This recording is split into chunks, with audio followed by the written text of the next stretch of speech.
Welcome back to DelphStack. In this video, I will show you how to fix the Xbox app error code with the message, "Try the update again." Something went wrong on a Windows PC? First, we will repair and reset the Xbox app. Click on the Start menu and open Settings. Go to Apps, then Apps and Features. Scroll down and find the Xbox app in the list. Click on it, then select Advanced Options. On this screen, click Terminate to fully close the app. After that, click Repair and wait a few seconds. If the issue is still there, click Reset. This will clear the app data and often fixes update errors. Next, we will reset the Microsoft Store. Stay in the Apps and Features section.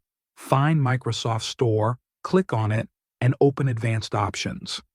Again, click Terminate, then Repair, and then Reset. This step is important because the Xbox app depends on the Microsoft Store to update correctly. Now we will clear the Microsoft Store cache. Press the Windows key and R on your keyboard. In the Run box, type wsreset.x and press Enter. A blank command window will open for a moment. When it closes, the Microsoft Store will open automatically. This means the cache has been cleared.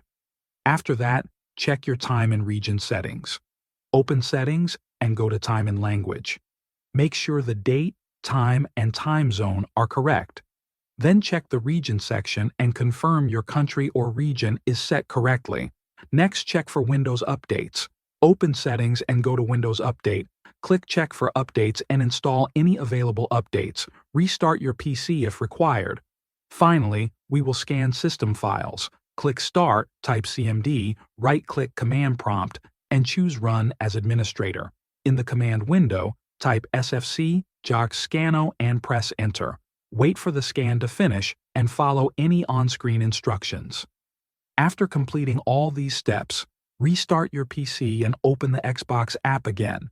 The error should now be fixed. Thanks for watching.